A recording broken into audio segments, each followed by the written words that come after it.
exact, but you might want to include on a packet for new members. Yes, I'll just send them that. It's a copy of the ordinance. The ordinance. Yeah. Yes, we will forward that to them. Let's see. Okay, perfect. All right. Let's set that down. Where's that?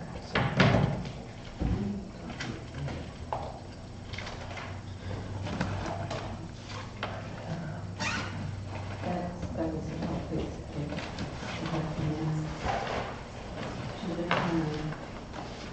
Any money owing that comes back.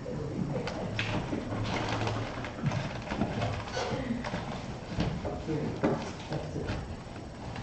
And if you don't, if the board committee does not recommend, they have to say why there was no recommendation. If there's no recommendation, they have to say why. By the ordinance. I had a pen. But to put that in the contract, so I'll just look at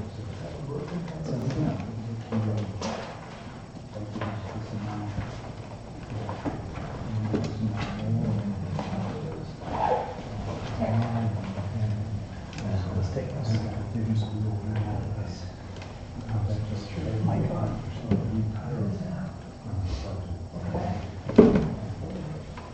We're good to start. It is 6:15 p.m. on 11/13/19. Wiscasset Budget Committee is starting. Is there any volunteers to take notes for today? I know Stephanie is not here today.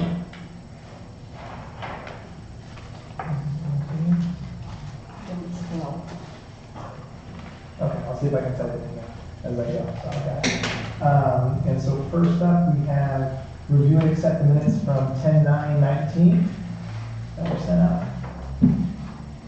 I'll make a motion that we accept them as they're posted. Is there a second? Second. All in favor? Okay, vote passes. 6-0.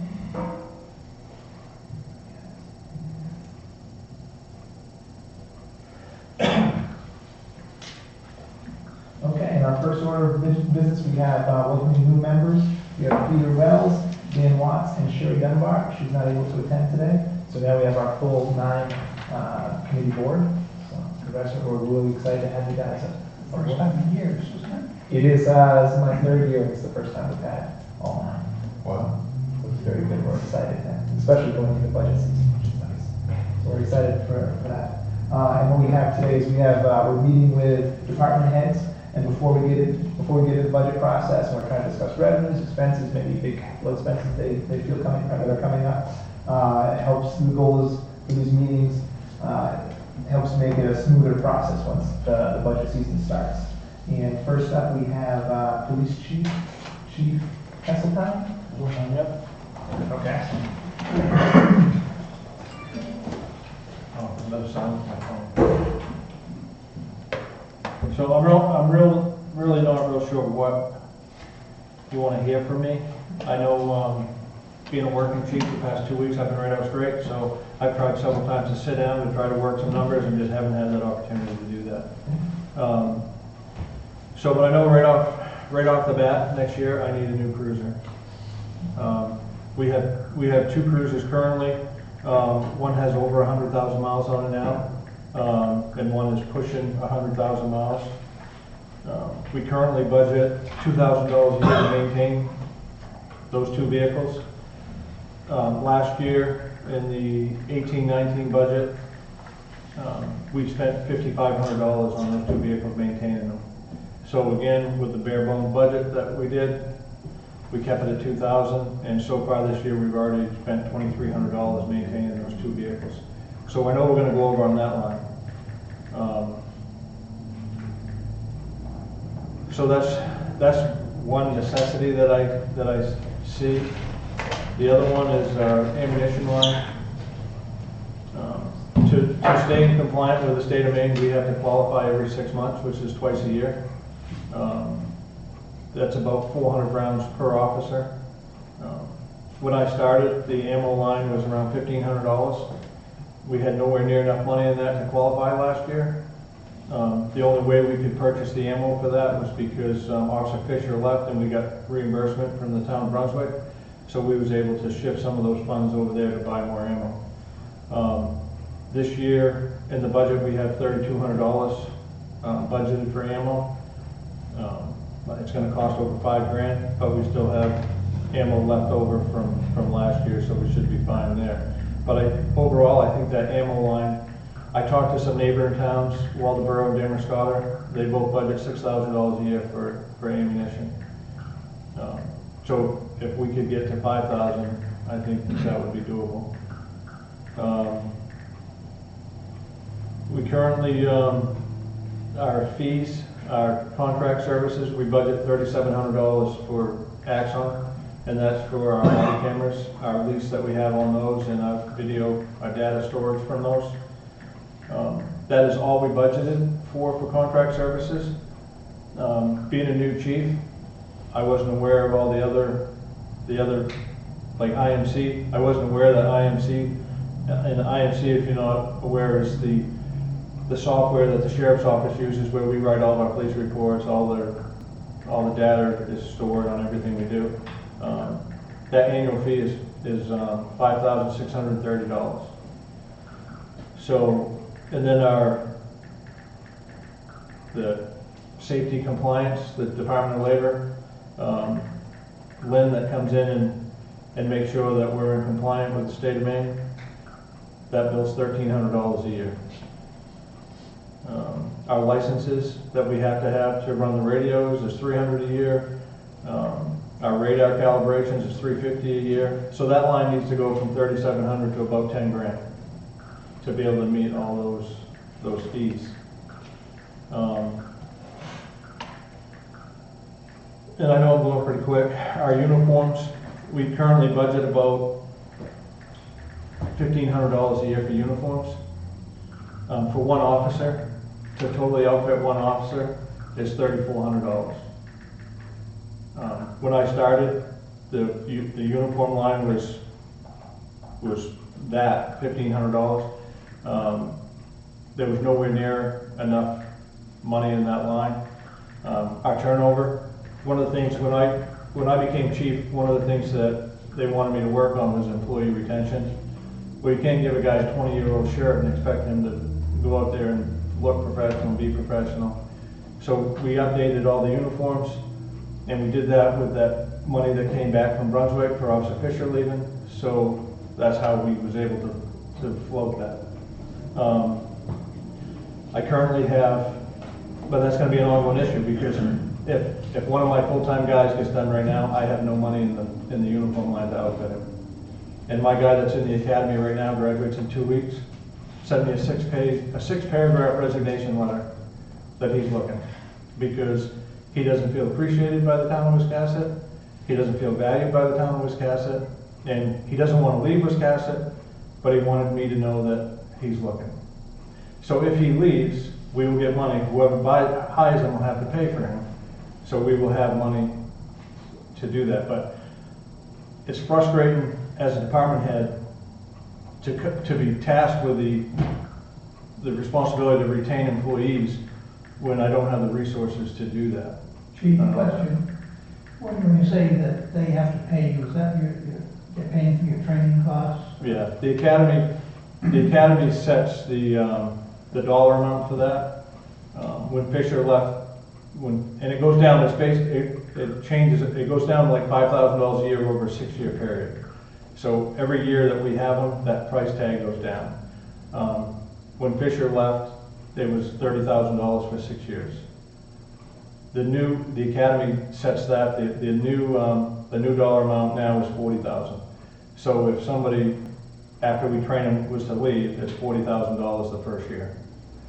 So that is the only reason why I think we stayed afloat a little bit with Fisher leaving, is because the select board allowed me to use that money as I saw fit. Now, when I came into the PD, I don't know, has anybody here ever been to the PD? In the PD?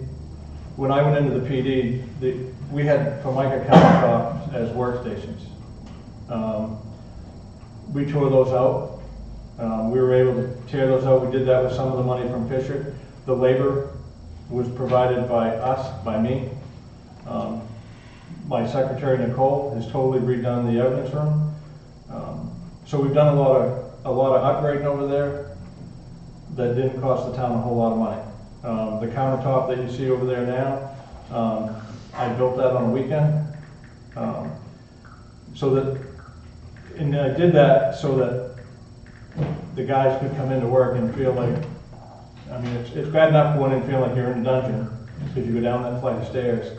But when you're sitting in chairs that are probably 30 years old,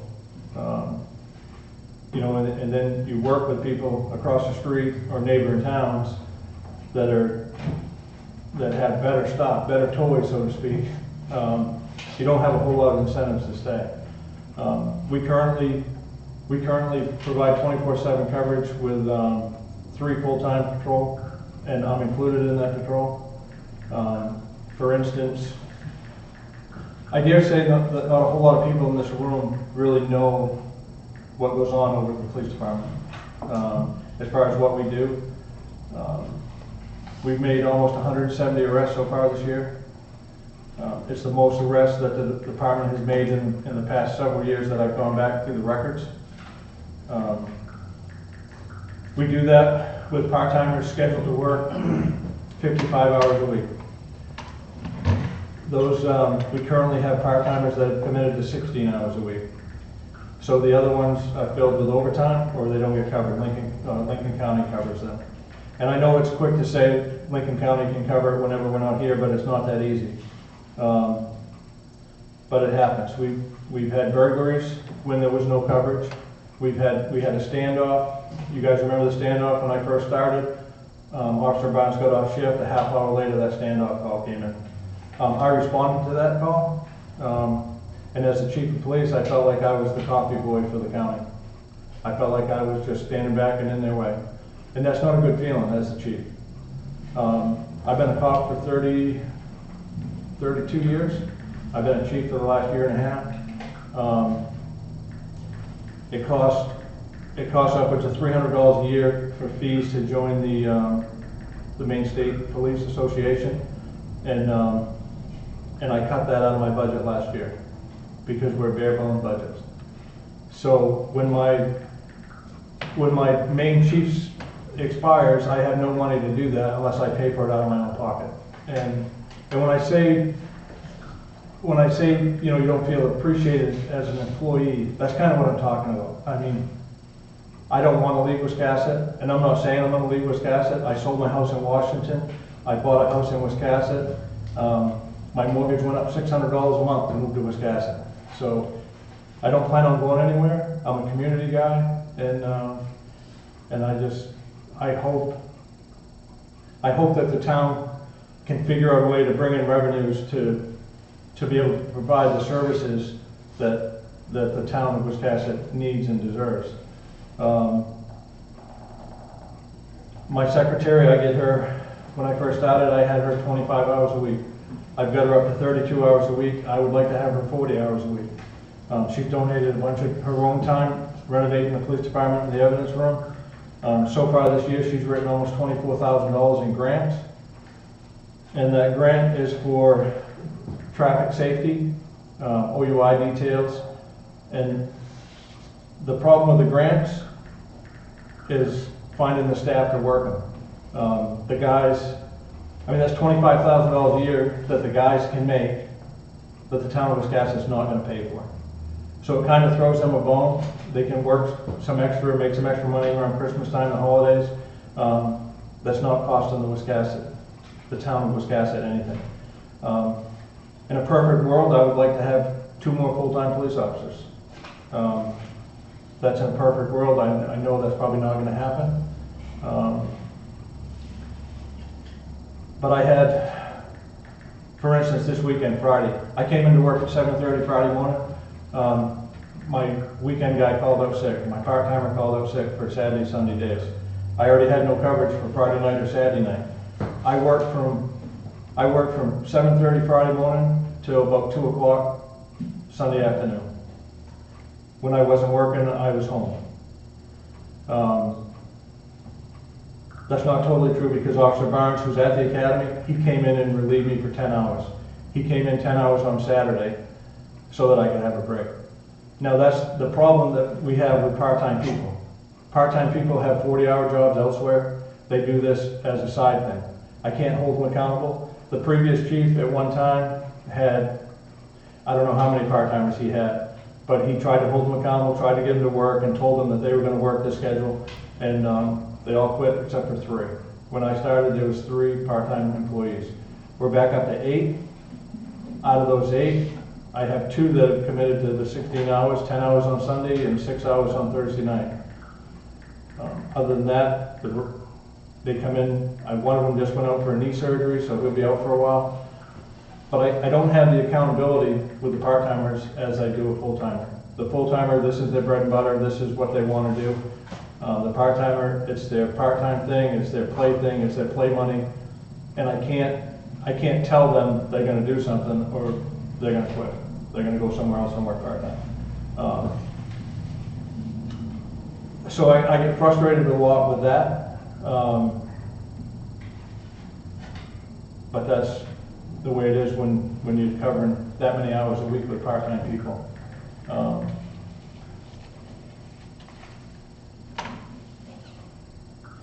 Do you guys have any questions of me? Chief, you mentioned that both the vehicles are getting to the point where they need to be replaced. Yeah. It becomes a liability issue for the town when a vehicle gets to a certain point in its service life. How close are we, as you know? When I was the patrol administrator for the sheriff's office, we took the vehicles out of patrol when they had 100,000 miles on them, and we shifted them down to detectives. Because the detectives weren't likely to get in a chase. I mean, these vehicles are pursuit rated, we could get in a chase. I think since I've been here, there's been 1 chase, knock on wood, but we've been repairing the vehicles. That's why the repair bills are so high, because I refuse to let the guys run a vehicle that's not going to be safe. You know, I responded to a domestic, I don't know, 3 weeks or a month ago now. The female was in the house, the guy was outside trying to get in, and I'm 40 miles an hour, lights and siren. If I stepped on the gas, the car cut out. And it was nothing to do with poor maintenance or anything, it's just all the injectors decided to go at once. So that was like I think the parts on that was $700 alone. I think that was a $1,200 job. And that was $1,200 because the public works fixed it. If it went to Wiscasset for it, it probably would have been a lot more, because we don't pay labor. The vehicles we have, I want to keep because I would like to have three vehicles. We need 3 vehicles. When we're down a vehicle, the SRO has taken his personal vehicle to work. On one occasion when one of our vehicles was down, I had the SRO vehicle. I was on a call, and I asked for backup on this call, and I didn't have any, because I didn't want him to respond in his personal vehicle, which he would have. So I hauled it for somebody from the county. And unlike everybody thinks that the county always has somebody over there, they don't. So the county eventually showed up, but it's not. It's just not a good situation. I've taken my personal vehicle to Mechanic Falls to interview a domestic violence victim because we had a vehicle down. So my goal would be for the next year is to get 1 vehicle, keep the 2 we have. 1 will remain an SRO vehicle, and the other vehicle will be probably a spare or my take-home vehicle. I've been working so much the past week. I've been taking one of the vehicles home with me, so I've been responding from home to calls as needed. And if we had that 3rd vehicle, my contract says I get a take-home vehicle, but I don't have a vehicle to take home. So there's a lot of things, you know. I'm going to do whatever you guys want me to do, allow me to do. If you tell me that we're only gonna have this vehicle, we're gonna do bare bone budget again, then that's what it is. Unfortunately, by doing that, I think I'm gonna be filling more vacancies. And I really would like to see that change. And I know the fire department as well is struggling. We had a major accident out here yesterday, and it took a long time to get somebody from the fire department there. Just because their staffing levels are as well as nobody wants to do this job anymore. And it's even harder to do it when you're not feeling appreciated. Do you know the schedule for replacement of cruisers? We supposedly, that is part of our capital improvement. I've seen a couple capital improvement things since I've been here, and I submitted one last year I mean, with the county, they probably put anywhere from 40 to 50,000 miles a year on a vehicle. They have to replace those every 2 to 3 years. From my experience from working with the Knox County Sheriff's Office. I think with the municipality, we put on average maybe 20, 30,000 miles a year on. At that rate, we could probably get 4 or 5 years out of a vehicle, especially if you had the vehicles to rotate them down. Right now, the vehicle, our patrol vehicle, our first line vehicle has so many miles on it because that's the one everybody uses. The older vehicle has less miles on it because nobody likes using that one because it doesn't have the hands-free for the phone. It's the older vehicle, so that's the one that the SRO uses. So he doesn't have the patrol miles that the regular vehicle. But I would like to think that we could get 4 or 5 years out of a vehicle. And that's just guessing, depending on how many patrolmen we have running those. I mean, 24/7. I mean, even if it has 100,000 miles on it, it's probably idled a lot longer than that. But I think realistically, you could get 4 or 5 years out of a vehicle. The vehicles we have now are 15 and 16, so they're 3 or 4 years old. But if we had a third vehicle, that would cut the mileage down on the use of those ones. But you haven't seen a schedule. I know we've cut back on. I haven't seen a schedule, no. We've cut back on manpower in the last few Yeah. years. I submitted a schedule last year, which I believe rotated the vehicles out every 3 or 4 years. But it's hard because the 2 vehicles we have now should go together, but they won't. So if we have one, then next year, if we could get another one and get rid of one of the older ones, then we could get on a cycle. But the problem's gonna be, is you're gonna be buying a cruiser every year for like 3 years to get on a decent cycle. And then after that 3rd year, you might get a year or 2 without buying a vehicle, and then you're gonna start that cycle again. But there's other options out there too for an SUV, you're looking at $33,000.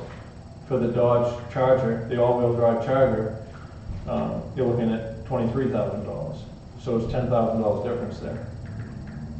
And I've driven both, and I prefer the $23,000 vehicle. So. And Chief, what kind of revenue do you have coming in besides tax money? I'm seeing something here with $1,350. Revenue? Pardon? For revenue? Yeah. Unfortunately, we don't have a whole lot of revenue because all of our fine money, when we write tickets, all that fine money goes to the state general fund.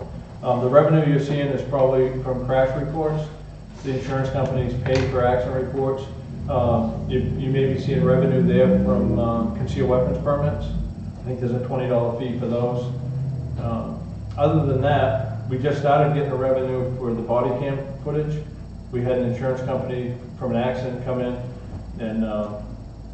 and request a body cam video of one of the accidents we had, and they said they'd be willing to pay $50 for it. So we're now selling our body cam video for $50. So you may see an increased revenue there. But the revenues that we could generate would nowhere near put a dent in our budget. Yeah. I'm not expecting you to, the police department to generate revenue, but I'm curious, do you know whether or not the state of Maine allows a municipality to tack on to tickets? I lived in a small town Yeah. once that their traffic fines were insanely high because the state allowed the municipality to add something on that went back to them. I approached the town manager, back at the beginning of the year. I got a buddy that lives in Arizona, and, he got pulled over for speeding, he got a speeding ticket. The trooper that pulled him over said, look, I can write you two tickets, one or two tickets. One was out of, they called it the Wasted Resources Fund, which means you're out here, you wasted my time, me pulling you over. The fine was $100 cheaper than the speeding ticket, and it didn't go on his driving record. So basically, from thinking about that, and I don't know if it's allowable in Maine, but basically, you make a town ordinance that it's illegal to speed on Willow Lane or Bradford Road. So when you pull them over for speeding, you're writing them on that town ordinance, and that money comes to the town. The problem's gonna be is collecting that money if they don't pay, because you're not gonna have the bite that the court system is gonna have. The other problem with that is the state's gonna have a real problem with that, because that's gonna be less money into their general fund. Right. The one I'm talking about, it was actually in New York, and, like I said, it was a small town, and I can't remember, my other half got the speeding ticket, and it was high, and a portion of it goes back to the town, the rest of it goes to the state. I haven't heard of anything like that. I've been a municipal police officer for most of my career, and I've always been baffled by the fact that everything we do, as far as arrests, any of that, all goes to the state, to the general fund. Nothing comes back to the municipality. Now, the state justifies that by, you get road maintenance and stuff that way, but, we might be able to increase some revenues with parking, the parking tickets. I know the previous chief, had a plan. I think I saw upwards of like $30,000 a year revenue from charging people to park. I don't know if that's a good or bad thing. I know right now for me, Public Works will tell you, parking complaints are a pain in the butt for us. Number one is I don't have time to deal with them. I don't have a whole lot of time during the day. I mean, for instance, today, I tried to sit down 3 times to try to put something together for you guys tonight, and we ended up having 2 arrests and just an accident, and yesterday we had 3, I covered 3 accidents yesterday. There's just no time. And as a chief, it's frustrating, especially a chief that wants to be involved in the community. I get community outreach programs calling me and want me to attend meetings, and I can't attend meetings because I'm bouncing around the calls. And it's frustrating for me because I want to do it, I'm a community guy, and I don't want the people to think that I don't want to be part of their meeting, but I just don't have the time to go. I don't know of any way to increase revenues in the police department without having some sort of legislative change saying we can do something with that money. Plus the charging for parking would be very difficult in this community. Not only enforcing it, bringing more and more people, but just the community and businesses need that free parking just to attract people to come here. Right. Every town along the coast here Right. doesn't charge for parking with the exception of a few. Yeah, I know Booth Bay, I think they generate a lot of money with parking. And they can because of their size and because Yeah. once you're there, you're stuck there, whereas we're a travel through Yeah. town. Yeah, And people won't stop if they pay. yeah. Can you speak to, let me see if I can figure out how to ask this. I'm curious as to how much part-time employees cost versus a full-time employee, like the number of part-timers that it takes to equal one full-time. Like, have you looked at Well, I know, that sort of comparison? I know part-timers for, I only buy them one uniform, but I gotta buy them a vest. Costs $2,400 to outfit a part-timer, because I'm not buying them 3 pants, 3 shirts. I'm buying them 1 long sleeve shirt, 1 short sleeve shirt, 1 pair of pants, 1 pair of boots. We provide all their gear. As far as the training goes, the part-timers have to go through the same amount of training. We're all required to attend so much training per year. Right now, we do it through what they call the JPMA website. And the state of Maine, every year comes up with mandated training that all police officers in the state of Maine have to take. That's done online. And it costs $75 per officer. It doesn't matter if they're part-time or full-time. What you should be preparing for in the near future with part-timers is the academy. Waldeboro, you guys probably all remember the Waldeboro incident where a part-time police officer shot and killed a guy. That changed the whole state of Maine on part-timers. That changed all the training requirements for part-timers. There's a move going on right now by the academy that is saying they're trying to get part-timers cannot work alone. You can use part-timers, but they have to be working alongside a full-time officer. Some of the agencies are already doing that. The county is already doing that. The county has several part-timers, but they never work alone. They always work with a full-timer. Other agencies, like Rockland PD, they did away with part-timers. Knox County did away with part-timers because of the liability. I had a part-timer that was working, that I hired when I first started here. I hired him, he was doing an excellent job. One of his first major calls was 3 o'clock in the morning. We had a rape victim in the elementary school parking lot. He responded to that call. Because it was a sexual assault, the sheriff's office got involved. But they wouldn't have had to get involved if we had the staffing that we should have. There's a lot of things you have to do with a rape victim. And the part-timers, you can't expect the part-timers to know all that and just doing it. And this officer did an excellent job. He accompanied the female to the hospital. He stayed with her all day. He hand-delivered the rape kit to the lab. But that's a lot to put on a part-timer. There's so much that goes on in this little town that nobody knows about. So are you putting in for one more staff?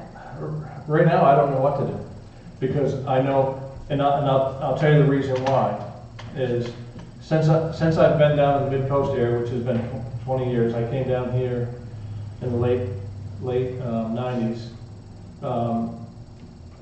It's almost like you don't want to ask for too much because you don't want to lose your job. You don't want to say, okay, we're going to go to the county and get coverage. A lot of towns have thought about that and tried that, and I know Wiscasset has done it in the past, and it was voted down by the voters. Thomaston recently did it, and it was voted down by the voters. I'm a taxpayer here. I pay $600 a month, and my mortgage goes to taxes and insurance. And and I don't want to bring on anyone else that's going to raise my taxes, but I know there's a need. So I don't know what the town can do to bring in new business to increase the tax base. I think what I was asking before though is budget season is coming up. You clearly would like to have another full-time person. When you come before us during budget workshops, what I'd like to know is like a full cost, if you can find the time to look and say, okay, it takes me 3 part-time guys to do what 1 full-time guy does. And take analyze, like, what do those 3 guys cost versus 1 more? It costs, see, the problem is with the part-timers is it cost me $2,400 to hire a part-timer. And I've done that. I hired a part-timer 4 months ago when Jonathan went to the academy, and he was going to work so many hours a week. I hired him, I outfitted him, and he has not worked 1 shift. So I don't know, so it's not costing me anything to have him, other than the $2,400. For a full-time police officer with the benefits, it costs the town $76,000 a year. Right now, we budget close to $60,000 for part-timers, for all the part-timers. For that 55 hours a week coverage, which we're only getting 16 hours a week coverage right now. We budget, I think, just over $20,000 in overtime. So if we took that $60,000 for part-timers and $20,000 for overtime, we could fund one full-time position. But you're never gonna be able to eliminate overtime. Because It sounds like you have the flexibility with part-time people as opposed to a full-time person. I have no flexibility with part-timers. They do what they want when they want, and, I called one of them up and said, hey, you work 10 hours a shift. I'm thinking about trying to do something to the schedule, can you come in and do 2 hours early and do a 12-hour shift? He said no. And if I make him do it, he's gonna quit. If you can't have staff that aren't willing to work with the schedule that's needed, why fund that staff? Well, it's not cost us anything to have the part-timers other than what it costs to outfit them, and then train them every year. The problem is finding part-timers to work, and to apply. They can come here and work for $16 an hour, or they can go to Damascotta and work part-time for $23 an hour. So, until we address certain things to attract people, you're not gonna get it. I think looking at it from a business standpoint, business, you're running a business, the police department, and to have a full-time staff there, full-time person there versus 2 part-timers or 3 part-timers, you're gonna get more bang for the buck with that full-time person who's gonna dedicate their life to it, and they're gonna help you build the countertop, pro bono type of thing, and they're gonna be invested in the job, whereas the part-timers aren't at all. Right. And you get so much more out of that from a business standpoint. I've run my business for 35 years, and I'd much rather have a full-time than 3 part-time, no doubt about it. So I think that's something to consider too. I mean, really, to do 24/7 coverage with full-time people, I need 2 more full-time people. How many hours does a full-time officer work? What's his weekly schedule? Weekly, they work 4 10-hour shifts. Chuck, my SRO, he works 5 8s. And I work whatever needed.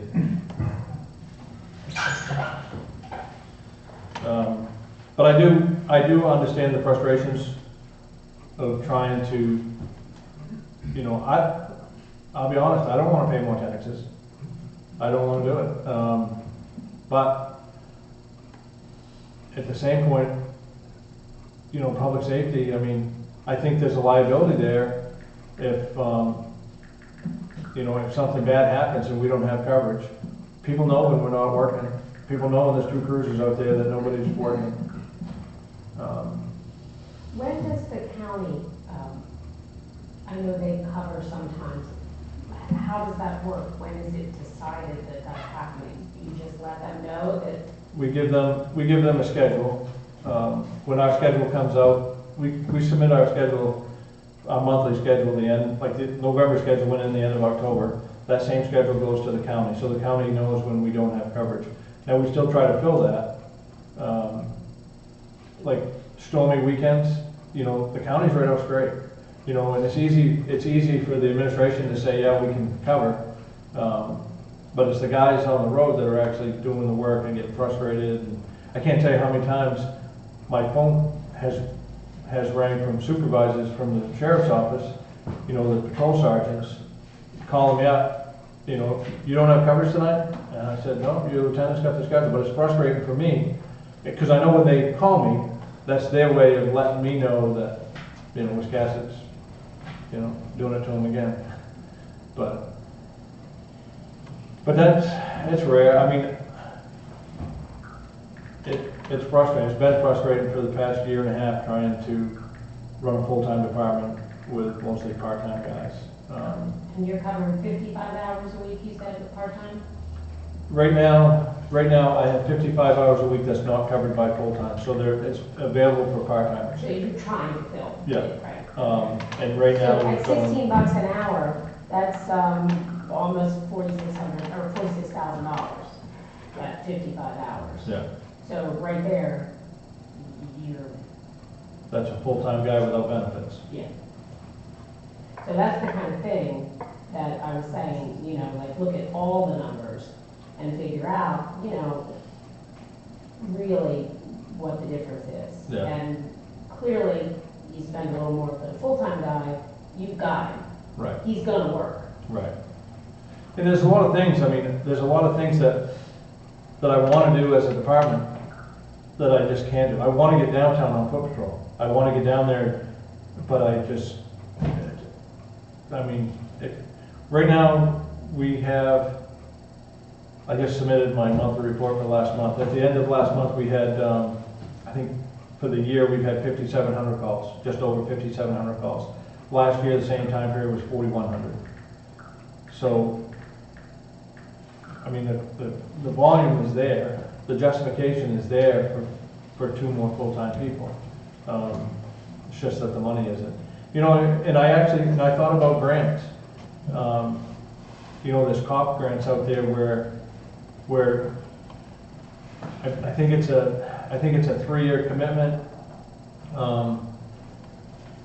The government pays for so many years, but the town agrees to pay for a year. I think the government pays for 2 and the town pays for 1 or something like that. I thought that might be a way to do it. But the problem with grants, and I personally haven't seen it, but I've heard it from other department heads, that it's hard to fill out a grant application and ask for a grant, and then they find out the town is sitting on, you know, $13 million, and they're gonna give it to the town that's sitting on $80,000, not. So it's kind of frustrating that way as well. But what you have going for you in a presentation to justify, besides the comparing full-time to part-time cost-wise, is the town has voted, not just once, more than once, to keep 24/7. Right. And if the town has voted that, it's an argument that then we should be providing that. Well, I was frustrated a couple weeks ago when I heard rumor that I might be losing one of my guys. And I went to the town office, the town manager, you know, and I was frustrated. I said, you know, one of my tasks that I was assigned was employee retention. I can't retain employees without any resources. And, you know, and they know they're underpaid. They know there's contract negotiations gonna happen. They don't have a lot of high hopes from the contract negotiation from what they're hearing.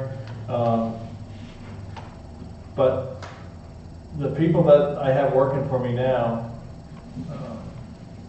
my SRO, he's from Wiscasset, he lives in Wiscasset, he doesn't want to go anywhere. My other guy lives in Augusta.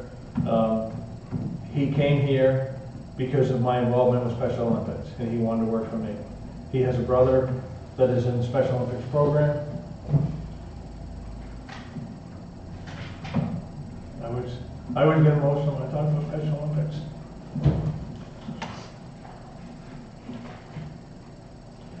But he's here because he wants to be, and he doesn't want to go. But I think we're going to lose it. Are you saying that overall morale is not good, or? It's not good because they're frustrated with the union. I shouldn't say the union, they're frustrated, they're trying to get a union to represent them. The town won't talk to them without a union. But I think overall their morale is low just because they know they're so underpaid. I mean, Knox County just got a 13% increase. Lincoln County, I think, got a 12% or something along that lines. They all got They all got big increases. At the end of the next contract, the sergeants for Knox and Lincoln County will be making more than I am. And it's frustrating. Do you know what the increases are in our current budget? No. For the county, you mean? No, for your department. Well, they haven't had a contract, so they haven't, I think they budgeted 2%, but they haven't even got that. But they have a union. No. How long since they not have a union? When Craig Worcester left, they had a Wiscasset Police Association that was recognized by the state labor board as a bargaining unit. And they had a representative. There was some sort of a disagreement with Worcester, Sergeant Worcester and that guy, and Sergeant Worcester fired him. So they had no representation. Then when Sergeant Worcester left, they kind of disbanded that police association. So the police department has no one representing them right now. Didn't they have to vote to disband that? There was only one person in it, and that was Worcester. So, it was Worcester and Fisher left to Brunswick, then it was just Worcester. And when I came, I only had Worcester as a full-time employee. That's quite a complication because the other employees are all represented. Yeah, they're in the process, they're talking with the union, they're just trying to do the paperwork, and once that paperwork is done, they'll have union representation, but at the same time, they know, it's almost like they don't dare to ask for anything because they don't want to lose their department, so it's kind of a catch-22 with them. But they're here right now because they want to be. And I think over the next few months, once contract negotiations, I don't know what it's going to take to keep them other than making it worthwhile for them to stay here. The pay they have right now, for whatever reason, the police department several years ago got rid of the steps, the pay steps. So right now it doesn't matter if you've been a cop 30 years or 1 year coming in, you're making the same amount of money. So those steps are gone. The pay right now for a starting police officer for Wiscasset is just under $20 an hour, which is comparable to other agencies. The starting pay isn't that bad. It's just the longevity. There's no longevity. There's no reason for them to stay here when they can go to a neighboring department and make, anywhere from $4 to $10 an hour more. Now that's just with the police department. That's actually with all departments. It is? When I started for the town, you started out at X amount of dollars, and the only thing that you would get for an increase would be what was negotiated by the union. So as a former employee, I can feel your frustration that your fellow officers are feeling with the aspect that there is no light at the end of the tunnel. Normally, my experience in police work is you usually have an entry-level pay, and then you get a percentage jump when you graduate the academy, and then you have that until you're off probation. And usually after that, they have like 3-year steps. From 3 to 5 years, you're at this step, and then from 6 to 8 years, you're on this one, and 9 to 11. So that there's increases upwards all the way up to like 20 years. And most of the agencies around have that. Wiscasset, for whatever reason, got rid of that. And I don't know why. Chief, when the county covers for us, we get billed for that, No. It's already built into our taxes. right? It's already built into our taxes because we pay a county tax. Up to a certain point, or, I mean. I do know right now, when I first started, Marion told me if I had something to do, go do it, the county would cover. And there was a point in time where I got a message from the sheriff, frustrated, and told me he was gonna stop billing the town for coverage. That never happened, but there was another point in time where it's frustrating, you know, and I don't wanna say anything negative about the town manager, but it's frustrating when I go to him with staffing issues, and the first thing I hear is, well, let's see what the county can do. Well, the county doesn't wanna do anything. You know, they'll help us, they're here to help us, they'll give 110% to back us up, but they don't wanna handle the calls in Wiscasset. You know, and I actually had a conversation with the sheriff, and the sheriff told me that if they're busy in Whitefield or wherever they're at, if they're busy and we call, they're not coming. They'll call state police or they'll call Saginaw, but if they're busy, they're not gonna respond. You know, and that may be different if you did away with the PD. If you did away with the PD and the sheriff's office came in and they put people in town, then, you know, that may be different, a different story. But I do know from talking to the sheriff, they'll help us, they'll give 110% to help us, but they don't really want to take our calls. And you can imagine, if you're a road deputy, I was a road deputy for years, and you're out patrolling your towns that don't have police protection, and you have to leave that patrol to go handle a call in that town. It's frustrating. A few questions about grants. First off, who writes the grants for your department? And second, are you missing out because you don't have a grant writer or someone to help you out with that? And what do other towns do when it comes to grant writing? Do they turn to their town planner? How do they do it? No, there's usually somebody in that agency. When I was the lieutenant for Knox, I wrote grants. I was a grant writer.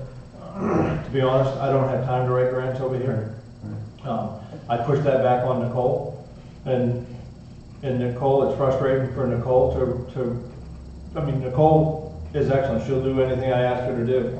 But it's frustrating for her because she's limited to that 32 hours a week. She comes in on her own time to do that volunteer stuff, but she's written, like I said, almost $25,000 worth of grants so far. And she's continually looking for more grants.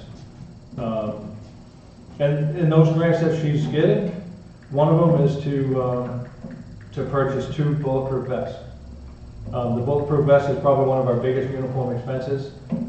It's upwards of $1,100 when you get the vest and the carrier, and they have to be replaced every 5 years. So, and right now we don't have anything built in our budget to do that swap out every 5 years. Because as you know, most of us got hired the same year, so all of our vests are going to be up at the same time. But most agencies have a dedicated person. The sheriff's office, my experience with Knox County, you know, the sergeant would write grants, you know, on his evening shift. But we do have a grant writing person, and that is Nicole. And she can write the grants, it's just the time. Nicole not only does the administrative work for the police department, but she also does it for the harbor master and the shellfish. So she's got a lot on her plate. And I would like to have her 40 hours next year. Yeah. They're under the police umbrella, the waterfront in the Yes, department. yeah. So, how's that work? I had nothing to do with it. I sign a bill every now and then. I don't, I think it was made pretty clear to me when I started that the harbor master didn't answer to me, so. Thank you very much for coming in to chat with us. Okay. My door is always open if anybody wants to stop over and get a tour of the PD or you know, have a sit down and see what everything's about. I'd be more than happy. And I can, you know, show you better numbers, you know, on what we actually do as well. Very So, thank you. thank you. Thank you, Chief. Thanks. It's not gonna take long. Huh? Not gonna be, I'm not gonna be long. We have the fire department with interim chief Ryan. Thank you. First of all, Pete, thank you for taking out my counter that I put in 25 years ago. The what? The countertop that I put in 25 years ago. Oh, that was you? That's me. I had, it was actually 1988, I saw the date on That's that. me. And I threw it away. I did a lot of that work in the building years and years ago. If you took his report and you put Wiscasset Fire Department in where it said Wiscasset PD, you have many of the same issues. The issue that really hit me between the eyes from the chief was the feeling of underappreciation. I don't know how to fix that, but it's definitely real. I think it's been building over time, and the current financial status of the community is not helping. The chief talks about a vehicle hitting 100,000 miles, and that's also like the state number of state leased vehicles. 100,000 miles is kind of the threshold. If there's any value in the vehicle, that's where you're going to get it, and that's where your problems start to come. My problem is a little different. My vehicle says 25,000 miles, but it's 30 years old. And every one of your fleet has got to be pushing that. And rate. everything is pushing that, because we did if you look at the history of the department, when it was built, currently, as it currently sits, not former, we moved into a barn built in 1969 for trucks that were bought in the 40s. There's all kinds of room. They started buying some trucks in the early 70s that fit decently. Then in the 90s, we had to do it all over again, and there's never been a good rotation of vehicles in the barn. And now everything, with except for one, is 25, that's why I was thinking on my phone doing the math, is 25 years or older. And one of them is 31. That's a ladder, The right? latter's 31 years old. That's already, I believe within fire service has already exhausted its life It expectancy. has exhausted its life expectancy, and the direction to move forward with, we don't know what the best thing to do is, to be honest with you. We would like to have a new ladder truck. That would be wonderful. Is that the financial state of the community? I don't know. That's for everybody in these meetings to decide. Unfortunately, the truck right now is not doing anything because it won't pass tests and so forth. It sits in the barn. And to spec out a vehicle and get one built is a year to a year and a half process. By the time we get to the year and a half process on that one, we need to be looking at the next one. The rules for emergency services are changing daily. Turnout gear, Chief talks about his gear. Mine's no less expensive. To put a set of turnout gear on an individual, it's the better part of $3,000 with a life expectancy by the codes and by Bureau of Labor Standards of 10 years. That's provided that it's taken care of properly. It has the proper storage, it has the proper cleaning, has a clean room for maintenance, has a washer and a drying system, none of which we have or have space for. Our washing machine is in the ambulance bay because that's the only place to put it. So now we're taking contaminated gear to an ambulance station to get it washed. Cancer presumption all over the place, not a good situation. Air packets, $5,000 or $6,000. It needs a clean room for maintenance and recharging and maintenance. We don't have such thing as a clean room for air packs. And we have 20 some odd units at $5,000 a piece that need that kind of maintenance. We do the best we can, and we use the equipment, and we keep the hyper test up to date and all the things that need to be done. But it's the bare minimum of maintenance. So when you start collecting all those things together, you start to get the feeling of why you maybe feel unappreciated or overlooked, as you were. My dad used to say, after 50 years on the fire department, every now and then you gotta throw the boys and girls something shiny, or you're gonna have problems. Well, he's right. Every now and then you gotta pony up. Recruitment and retention is no better in the fire service on a volunteer basis than it is with the police department. But that is a story that you will hear in any community across the country. The average household has 4 extra hours a week to give to somebody. And everybody wants that 4 hours, whether it's the Kiwanis, the Legion, the Masons, the PTA, whatever it is. And we want those 4 hours, plus call time. And we're all vying for that few extra hours that somebody has to give. So you have to incentivize it somewhere along the way. I don't know what that is, but we have to do it. We're a roster of 18 people right now. Chief said we had a call 2 days ago, a day ago, right in front of, yesterday, in front of Lee Street in Bradford, and it took a considerable amount of time to get people there. Typical daytime scenario for us. People don't live and work in the community where, like they used to. They live here and they travel 25 or 30 miles. I travel 20 miles every day to go to work. And that lends to and adds to the problem. So I don't have the answers, but I know what the problems are. And right now, and then, well, let's not stop there. When I started as interim chief 2 months ago, I asked the guys, what's the number 1 and 2 problem? Their ideas and 1 and 2 are different than mine, but that's okay. Radio and communications is number 1, and the apparatus is number 2. Communications is critical in our business, it's critical in the chief's business. I said, what's the problem? He said, well, the system is 25 and 30 years old, it hasn't really been upgraded. I put that antenna in with lower communications in 1993. So I took my portable to work. I work in Brunswick on the base. And on this particular Tuesday afternoon at 1 o'clock, tone went off for Jefferson Fire to report to a oven fire at a residence.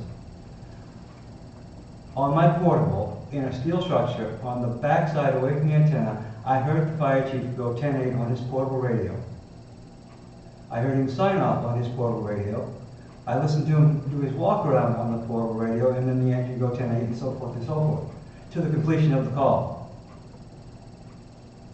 I came home that evening, and like I do most every night, I stop in and I catch up on the paperwork at the station and get the look.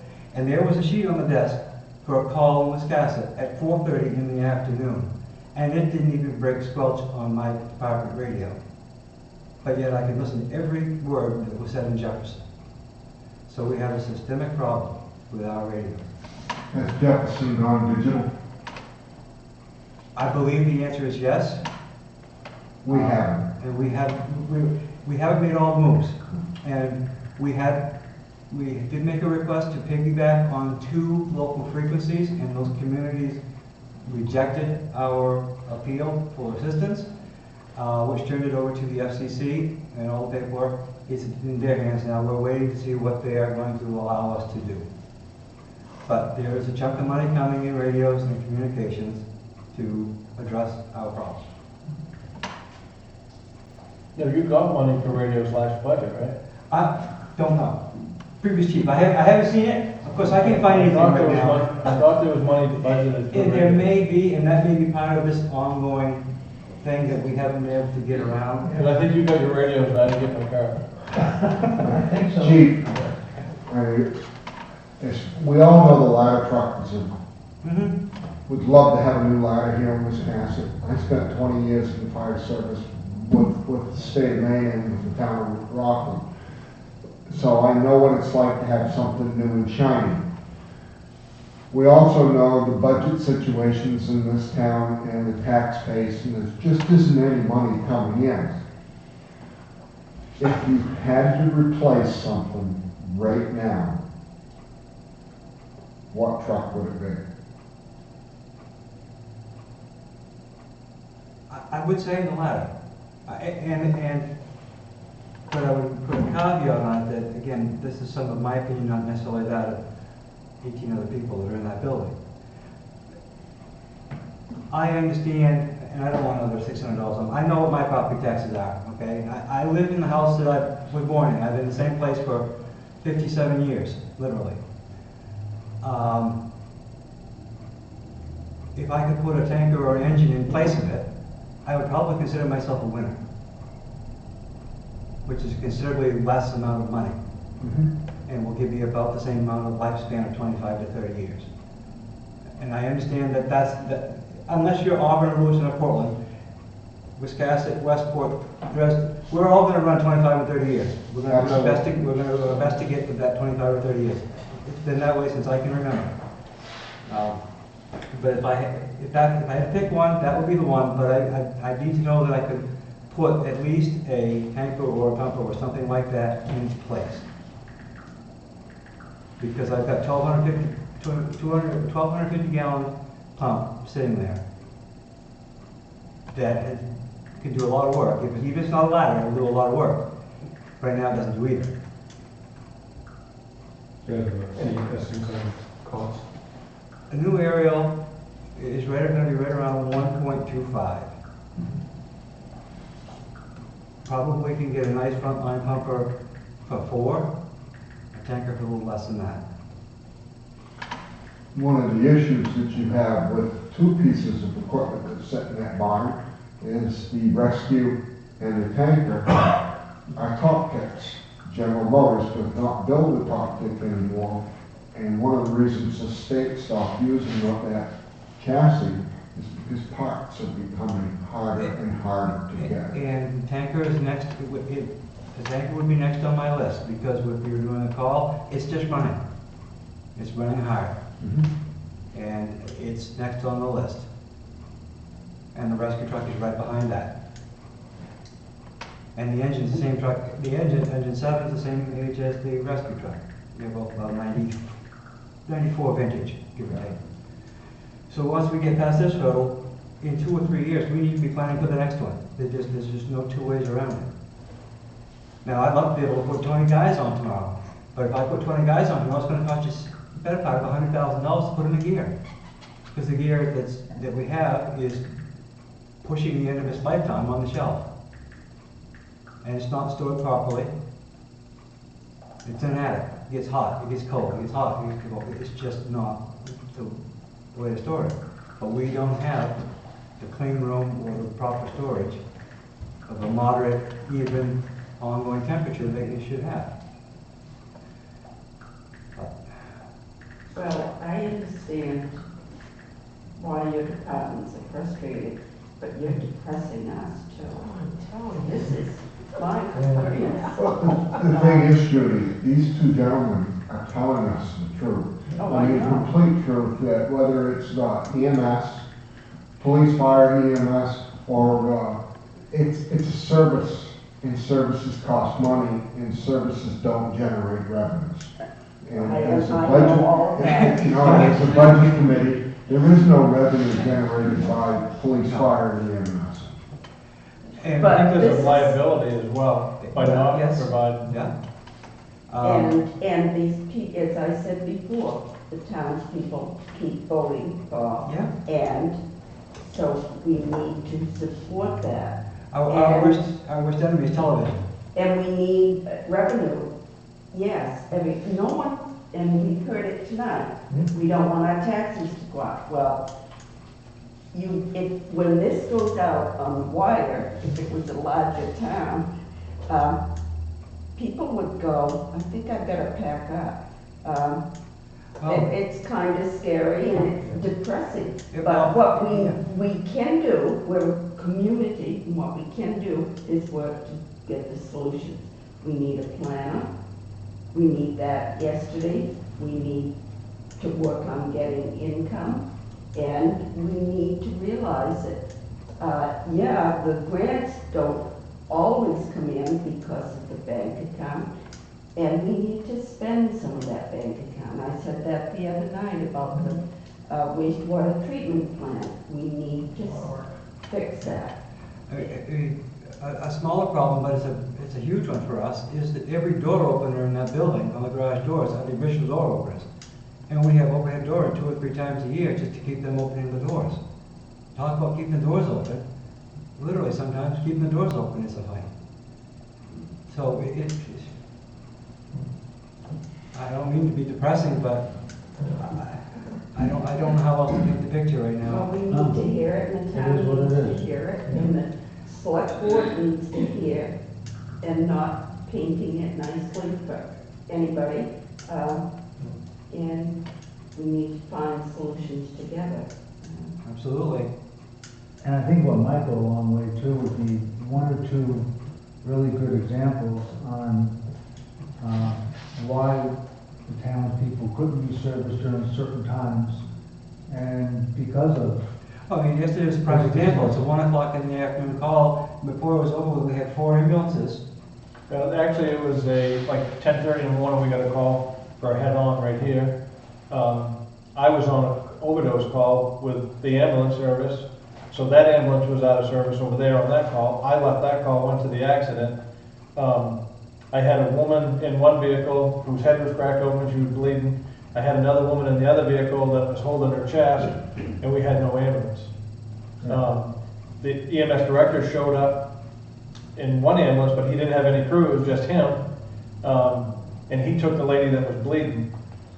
And I waited. Of course, when you're waiting, when somebody's in pain, it seems like forever. We waited for an ambulance out of Booth Bay. It seemed like it took forever for that ambulance to get there. And, you know, and I was waiting for a fire truck to help with traffic because, I mean, I had 3 intersections right there, or a 4-way intersection there with cars coming everywhere. And then we ended up with 4 ambulances. We ended up with an ambulance out of Bath, 2 out of Booth Bay, and our second one. And a couple of people from the fire department, because everybody's on their day jobs, out of town, doing whatever the case may be. And when you've only got 18 people, at 1 o'clock or 10 o'clock in the morning, it gets to be really slim. And yesterday, in most accidents, we rely on the fire department for traffic control. They have the fancy signs with the red flashing lights. We work together, and we want to do it. We want to do it. I want to be here. You obviously grew up here. You want to be here. We don't want to go anywhere. We want to get a planner to get businesses in here to increase the tax base. It's depressing driving around town and seeing all these vacant buildings.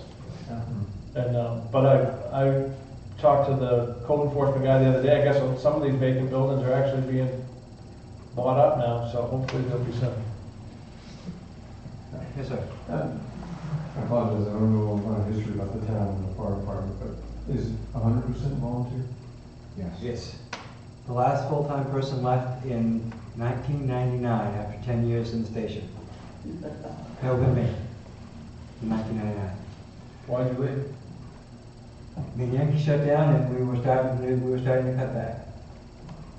Because I know a lot of departments at least have a full-time chief. Yeah.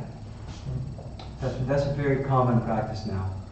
And I don't know if this is the place to bring it up, but when I came back from Iraq, I moved to Texas, and I went to work for Ferrer Fire, and doing I was a Jaws of Life rescue tech. A lot of the fire departments out there were billing on accident scenes. They were billing $3,000, $1,500 per vehicle. Actually, that can be done. We did a little bit of that way back in the 90s when it was a gross flagrant OUI type of call. We actually did bill a couple back. So that can be done. That still happens on OUI crashes because the DA's office has requested the report. But I brought that up to a few departments when I come back to Maine. And I mean, the insurance company's gonna pay it. If they get a bill, they're gonna pay it. The people that didn't pay it, they didn't go knock on the door and take them to collections. And they use that money to replenish their rescue tools. Yeah, well, that absolutely can be done. It wasn't just a few years ago that there was a waiting list for the Wiscasset Fire Department. Yes, sir. When I And it's no longer there. waiting list with a roster of 45. Of 45, 45. and you only have 18 now. Yes, sir. And it's the same thing all the departments across the state have. It's everywhere. Some are doing better than others, but they have gotten creative. We have some of the same things in place, but we've had to fight really, really hard to keep them, and that takes a lot of energy. And I mean, washing the vehicles out front of the fire station took a tremendous amount of energy out of the fire department when it was, and I won't use the word perk, to have the guys and gals around. It took a lot of energy out of it, and it gave a feeling of unappreciation. to have to make that ballot. Those kinds of things just don't help. Then you're not gonna get an argument. That was a big mistake, it should never Never happen. happened. Absolutely. With you two chiefs here, have you ever, some departments have brought on people that used to be within the department as basically like fire police. You know, they're not firemen, they're not, but they've got the background. They were in the fire service and they can be I your, think most fire police do traffic. right, that's what I'm getting at, is that they can do traffic. I had mentioned that here before, you know, I'm 57, I don't wanna be running into a building anymore, but I got many years of traffic control. There are a lot of people out there that can do those type of things that are around. They would have been, you know, able to assist in a situation like yesterday. I would have no problem going down that road. And it wasn't that long ago that we had,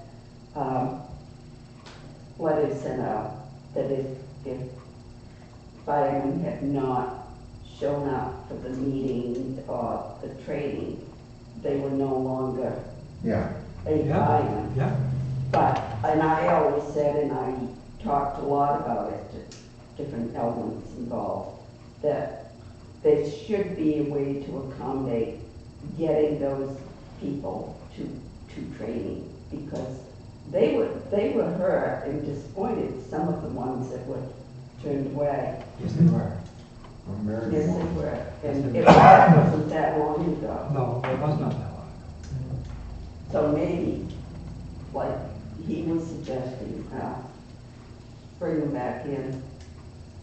Check your roster, former rosters. Oh, I know who every one of them are. Yeah. Every one of them. But you will have a new chief in December, and I will be around with him for at least a month to a month and a half to help him transition into the position. Have they already picked someone? They have nominated 2 people that, by the rules, they nominated 2 people that one will be elected in December. And I will talk to town manager today, and I will be hanging on for a couple of months to work through the transition and the things that I've gotten moving along to help improve things that I've seen that need to be fixed, and help them get it off to a good start. But it is a position that the town manager hires. Town manager does hire, he can reject the name that the department recommends and say, try again. Town manager can say, here's the criteria for the person that you're going to recommend, which he has not done, but could do that.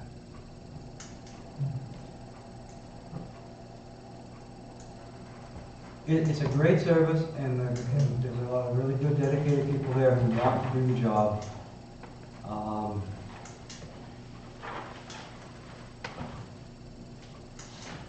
Just need a little help. It basically boils down to the town of Wiscasset's gotta decide whether they're gonna fund their programs and replace equipment that needs to be replaced. Yeah, and it has to start to some degree with facility, because we're still, the facility it was built in 1970 for rules and trucks and equipment of 19. When I joined in 1982, I got a rubber coat, plastic helmet, and a pair of rubber gloves, red ball rubber gloves. That was the assignment of the day. Today, you can't do that. That's just not the way it's done. It'd be like sending the police department out without a vest. Wouldn't think of it. Well, might feel good for a while, but you know. I hated this. And the door's not always open because it's closed up during the day, but if you want to get in and you want to look around and you want to kick the tires, please give me a call. I'd be glad to come down and give you a tour. Our new floor is in. I'm hoping the guys are painting over there. I was supposed to be over there a while ago, but that's the job I've got right now. When we get done, we're going to have a nice looking new facility. A little outdated still, because there's some things that you can't do, just because of size. Is there any, or have they thought about renewing that effort to get younger To be honest with you, for the last 2 months, the concentration of the membership next door has been two things. Getting all the hose tested on the trucks, which has been done, and we made out pretty well. We probably got 400 or 500 feet of hoses got to be replaced. That's really a small, but the task was done and it takes a lot to do it. And at the same time, prep the building for remediation of asbestos and then put it back together. That's been the focus. So, and the ladder truck has been a big topic of interest. Other than that, we haven't been able to get to anything else. There's only so many lots and so much time, and you got to really seriously prioritize what you can get done and expect to get done without burning them out. Earlier you said that the ladder truck can't pass any tests. Does that mean we can't use it? It is not usable right now. Every year it needs to go undergo a test for drift and speed and all the things. When the ladder goes up, you put a weight on it. If there's any drift in the weight, it fails. If it drifts right and left, it fails. They look at all the wells, they do all that kind of stuff, they test the pump, blah, blah, blah. Won't pass any of those tests right now. What year is that truck? 89. That's what I thought. Yeah. This 30 years old. It'll be 31 by the time this budget cycle comes around. It'll be 32 by the time we get something to replace it. It's time for it to go to the Philippines. Put it on the ramp with a $5,000 price tag and the best offer takes it away.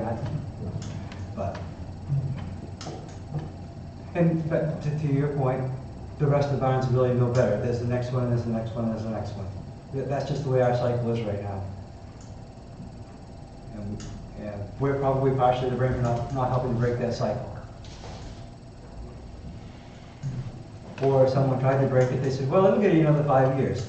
Yeah, probably get us another 5 years, but now it's banked up with another one. Well, your two primary pumpers are in the 90s also. No, the engine 6 is 2010, and engine 7 is 1994. So there's a span on the primary pumper, and the newest one is on the front line, and the older one is in the back. Yeah.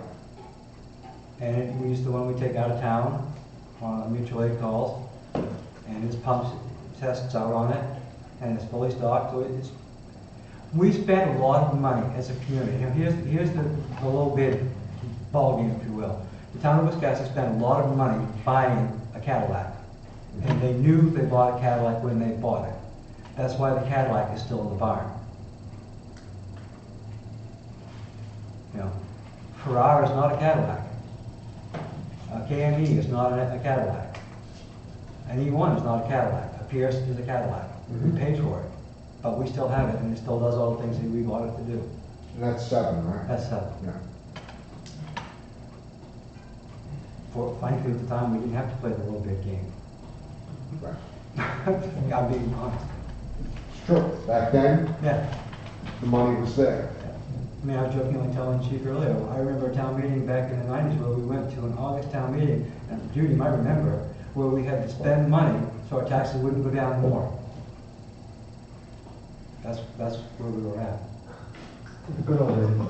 Some serious, and that happened. Well, and hence why we have a bank account. Yeah, that's why we bank account, and we have a bridge to nowhere, and above it, you know, she's laughing, she knows exactly what I'm talking about. It's worth the trip out. No, I've been there. I've been there. It ain't worth it. It is worth it, because the town, against the recommendation of the select board, And the person that made the request, he supported it. well, all he wanted was gravel and some logs, he didn't want the bridge. Well, he got the bridge. He got the bridge, yeah, anyway. It's up in the air and you can't get it from Bridge in the either middle, side.